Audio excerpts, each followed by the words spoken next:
Hello दोस्तों, आप सभी का स्वागत है दृशा इंस्पिरेशन चैनल पर। दोस्तों, एक बार की बात है कि गांव में एक लड़के की मृत्यु हो जाती है और उस लड़के की मां बहुत ज्यादा रो रही होती है।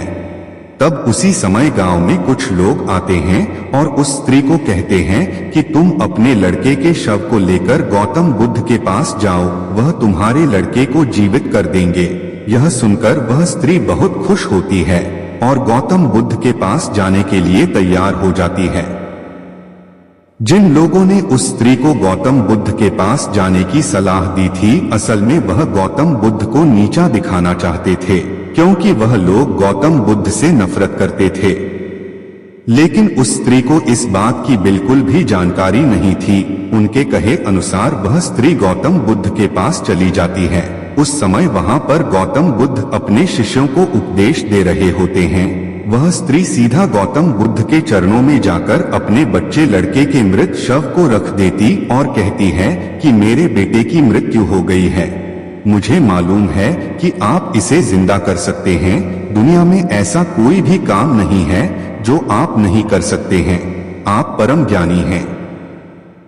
गौतम बुद्ध पहले उस स्त्री की बात सुनते रहे और वहां बैठे उनके शिष्य और अन्य लोग भी गौतम बुद्ध के जवाब का इंतजार करते रहे। थोड़ी देर बाद गौतम बुद्ध ने कहा कि ठीक है, मैं तुम्हारे पुत्र को जीवित कर दूंगा। यह सुनकर वहां बैठे सभी लोग हैरान हो जाते हैं कि क्या यह संभव है।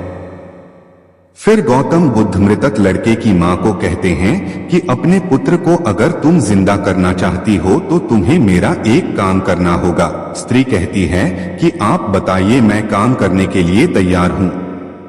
गौतम बुद्ध उसको कहते हैं कि तुम एक मुट्ठी भर गेहूं लेकर आओ, लेकिन गेहूं उसी घर से लाना है जिसके घर में कभी भी कोई मृत्यु नहीं हुई है। वह स्त्री गेहूं लेने के लिए गांव में चली जाती है। पहले घर में जाती है, गेहूं मिल जाता है, लेकिन उस घर में काफी समय पहले बूढ़े आदमी की मृत्यु हो चुकी होती है। ऐसे करते करते हुए काफी घरों में जाती है, लेकिन सभी घरों में कभी ना कभी किसी ना किसी की मृत्यु हुई होती है।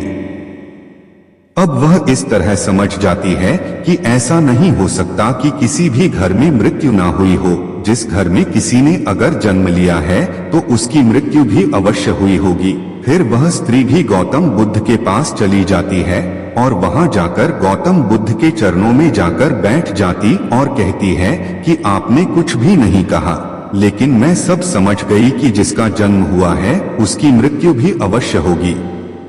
चाहे वह इंसान सुंदर हो, करूप हो, बूढ़ा हो, जवान हो, अगर उसने जन्म लिया है तो उसकी मृत्यु अवश्य होगी। मुझे इस बात का ज्ञान तो था, लेकिन मैं इस बात को मानने के लिए तैयार नहीं थी। अब मुझे यह बात समझ आ गई है। और फिर वह स्त्री वहां से अपने बेटे की लाश को लेकर चली गई। तो दोस्तों, फिर मिलेंगे एक नए वीडियो के साथ। धन्यवाद।